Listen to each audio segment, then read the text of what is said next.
Welcome to the Dating After Divorce podcast. I'm your host, Shade Curry, and I believe every divorced woman deserves a romantic relationship where she feels safe, loved, and cherished. You can create the most amazing life after divorce, and I will teach you how. Hello, everyone. Welcome back to the Dating After Divorce podcast. I am your host, Shade Curry. I hope you all had an amazing holiday last week. Here in the United States, it's the Thanksgiving holiday. And so I hope that week was amazing for you and that you got together with your favorite people and participated in the way that feels best to you. Today, I'd like to talk about dating anxiety. Like, this is something that comes up at all levels of dating.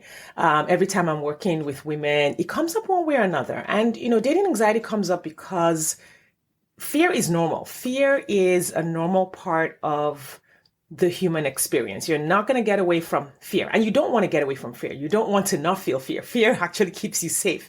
Fear is what reminds you to look both ways before you cross the street. So we're just evolved and adapted to have a fear response, just to make sure we're doing it right, make sure we are not about to do something that's going to harm us. In the case of dating anxiety, it can look like, for some of the women that I've worked with, it looks like shutting down when they are around a man that they're attracted to, or when a man approaches them or wants to talk to them. And of course, that fear response is normal. Again, if someone unfamiliar is coming up to you, you want your spidey senses to go off in a way that is healthy, in a way that helps you. Like, hey, is this safe? Is this guy safe? Is he coming to me to harm me, or is he coming to say hello?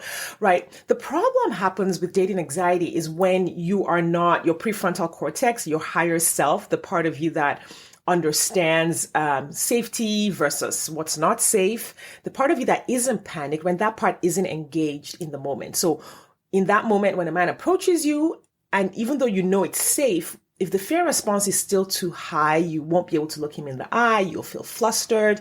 You'll feel like there's a frog in your throat. You'll just mumble. You won't be able to actually engage, even if you want to, right? Or if for some, another client of mine, this has showed up as, meeting someone online, going on that first date.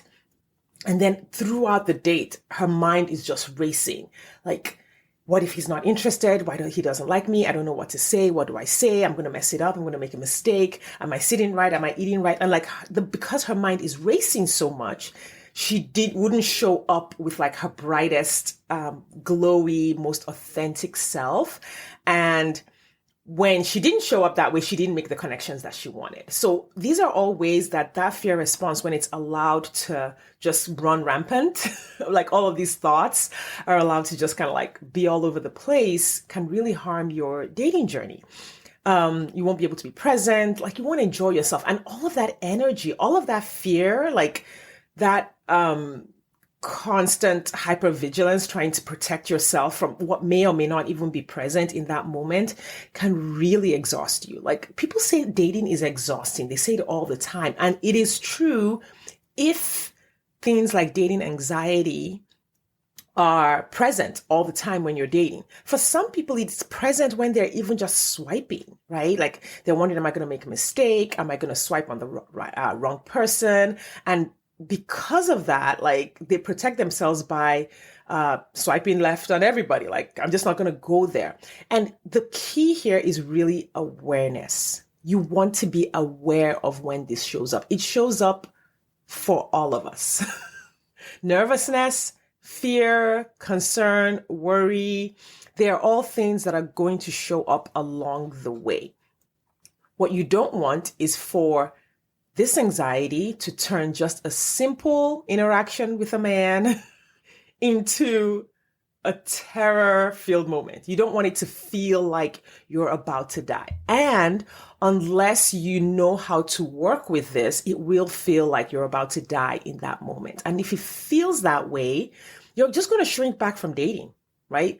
If simple interactions like, hi, can I have your number, turns into this whole scenario that feels like you're being chased through a dark alley by a guy in a Jason mask. If it feels that way to you, of course you're not going to want to do it. You're not going to want to go on dates. You're not going to want to talk to guys. You're not going to want to put yourself out there. You're not going to want to put your profile out there. Like, it just makes you shrink. It causes you to avoid the whole dating process, or you'll start and stop, start and stop, start and stop.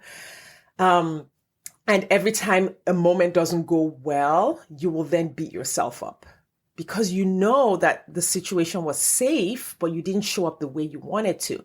And then when you beat yourself up afterwards, it makes you shrink even more because now you're punishing yourself for the way you responded to the normal fear response. The key here is to understand it. Like, a lot of what I do with my clients initially is to help them understand what is happening here, because dating anxiety and the fear response does not have to stop you. The reason it ends up stopping you is because when it shows up, you panic because you're misinterpreting that anxiety in the moment as a stop sign. Like, you believe when your brain says, oh, this is dangerous, you actually believe that. And then it causes you to say, oh my God, it really is dangerous, which heightens the fear response, heightens the anxiety, makes it grow bigger instead of you saying, okay, I'm having a normal human response here. And I just need to decide what I want to do. Because there are some situations where you want that fear response. A man could be approaching you who, all your spidey senses go off and he does feel a little bit menacing, or he feels like that could be dangerous. You do want to be able to make that appropriate decision in that moment to leave. Like, I got to the date, the guy looked like, I needed to get out of there. And so I made the decision to get out of there. But when the fear response takes over, if you're not making that decision from your prefrontal cortex, from the more logical part of yourself, you will sometimes, what women do is they will actually shut down the anxiety in a situation where they should leave. They will shut it down and resist it and stay, because your lower brain is not making logical decisions. And so if there is a reason to leave and you go into a freeze response, you might actually find yourself staying. And if the situation is actually safe and you could just be like, oh, this is safe, everything's fine, I can flirt, I can engage. If you let your lower brain make the decision, it might just decide to shut down. And so it's not that these responses are inappropriate. They are appropriate. We are wired to be cautious when we're around unfamiliar people. So the initial response is appropriate. You just want to make sure that you are deciding what you choose to do in that situation from a place of being more logical, from a powerful place, from a place where you're certain and you have your own back, you feel self-trust, you can take care of yourself, that the situation is okay. You don't want to continually be in this loop of fear, shut down, fear, shut down, fear, shut down, fear, shut down, shrinking all the time, deleting the apps every 3 days, every week, turning off your meetup notifications because it's I just can't handle being around other people, turning down invitations and staying home, or just hanging out with only your girlfriends. All of that does not move you forward in your dating journey, because you really want a partner. You want someone to spend your golden years with. You want someone to explore the life with you, to have adventures with.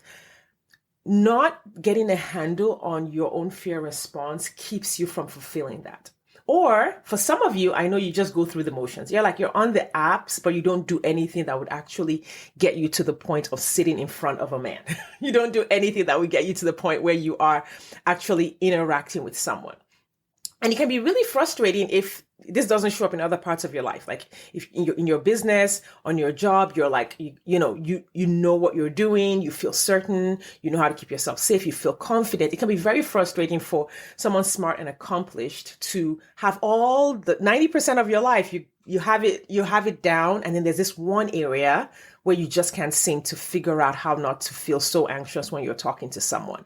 And that can cause shame, which also can cause you to shrink. So dating anxiety is it's this thing that you just need to learn to dance with. You want to learn how to figure it out, basically, instead of an impulsive or instantaneous response to it. You want to be what's actually happening here? And a lot of what I do with my clients is I help them slow those moments down, either before or after, we slow the moment down because the reason for dating anxiety for every woman is different. Every woman has a different reason it's happening. It could be trauma from the past. It could be divorce. It could just be generalized anxiety about life in general, like not the diagnosis. I mean, like you're just anxious. Like I remember after my divorce, I just felt anxious all the time about a lot of things because something really big and unexpected had happened. And it kind of triggered my brain to feel like, well, we don't know what could happen next. So I just felt anxious all the time. But what you want to do is learn how not to let that anxiety run your decisions, because the anxiety is just like an alarm that's going off. It's just like, wah, wah, wah, wah. And you want to be able to say, okay, do I need this alarm today or do I not? Do I need it here or do I not? Is it telling me that there is actual danger, or is it just going off and I can just turn the volume all the way down? Again, that alarm is there to protect you. It's there to keep you from getting hurt, from failure, from rejection, from mistakes, from disappointment.